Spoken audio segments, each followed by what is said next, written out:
Hi, I hope you had an amazing summer, and in this video I'll be talking about 12 bar blues. So this is something that we're going to start our year with. It's a really fun progression. So we have played it like a simplified version of it in key of A before, and today we're going to be in E.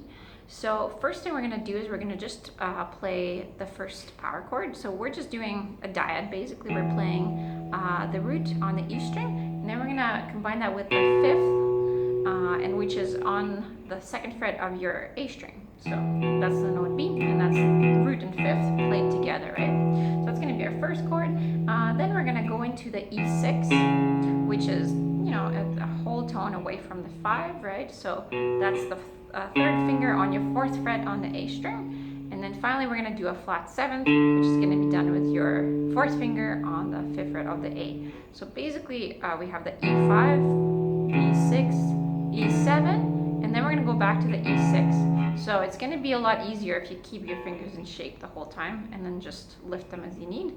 And then we're going to shuffle that. So you already know how to play your swung eighth notes. 1, 2, 3, 4. So out of the triplet, we're playing the first and the last note of the triplet. So if you count that 1 triplet, 2 triplet, 3 triplet, 4 triplet. So it's 1, let 2, let 3, let 4, let 1. Right? So that's the kind of pattern that we're going to stick to. And we can palm mute it as well, so that sounds pretty nice as well. So basically our first measure is going to sound like this. And then we're going to do that again, and we do this for 4 measures. So we have 1, 2, 3, 4, 1, 2, 3, 4, 1, 2, 3, 4, 1, 2, 3, 4. Then we're going to move on to our fourth chord away, which is A. And for this one here, now we move on to the A and D strings. We're going to play our root on the A string open. And then again, we have the 5th, the 6th, the flat 7th, and back to the 6th. So the next 2 measures, so measure 5 and 6, are going to be on that 8. So we have 1, 2, 3, 4, 1, 2, 3, 4. And that's so far the 6 measures of the 12 bar blues. Then we go back to our E for another 2 measures. So we go back to the top. 1, 2, 3, 4, 1, 2, 3, 4. And then at this point, right, we just reached our 8th measure. We're going to do a different chord. We're going to go to the B7.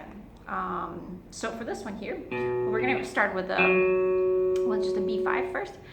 So for this one here, it's going to be a bit of a stretch to reach it. So we're going to start on our note B, which is on the 2nd fret of your A string. And then here, you know, decide if it's the 2nd or 3rd finger that's easiest. For me, it's the 2nd. So I'm going to go finger 1 on the 2nd fret of the A, finger 2 on the 4th fret of the D. And then we're going to play this for just the 1 beat. And then we're going to go and stretch to the 6th fret with your 4th finger. So it's going to sound like this. There's a little difference. We're just going to go 1, 2, 3, 4. So it's quite a stretch. So just keep practicing that.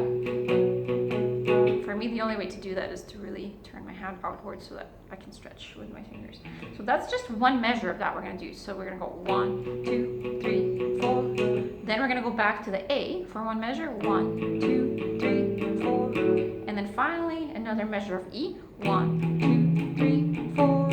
And then right here for the very, very last measure, we're going to play 2 beats. We're just going to go one beat just on the E. And then we're going to play a C9 and a B9 at the end. So in order to do that, you're going to put your 2nd finger on the note C here on your root on the 3rd fret of the A string. Your 1st finger is on the 2nd fret of the D string. And then right here, can be a little bit awkward at the start, but try it. Your 3rd finger is going to bar the bottom 3 strings. So I'll tell you it sounds like that. And then of course our B is just a half a step down. So we just do that. So it's just like that. So I'm going to play the whole thing all the way through, and I'm going to count those measures. So we start again with the 4 measures on the E there. So we got 1, 2, 3,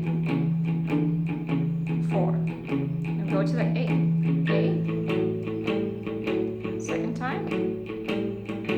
Back to E. Second time. Then the B. Then A. Then E. And then we get straight to that last little measure right there. So that's what it sounds like. So see if you can practice it. Make sure that you're shuffling nicely with that. You don't have to do it really fast. So in this book, it suggests 100 beats per minute. You can always start slower a little bit. But yeah, let's see if we can get that really nice shuffled feel with that while playing with those chords. And then next week, we're gonna learn what you can do with that and how you can solo on top of that. So I hope you enjoyed this video lesson, and I'll see you next week. Bye.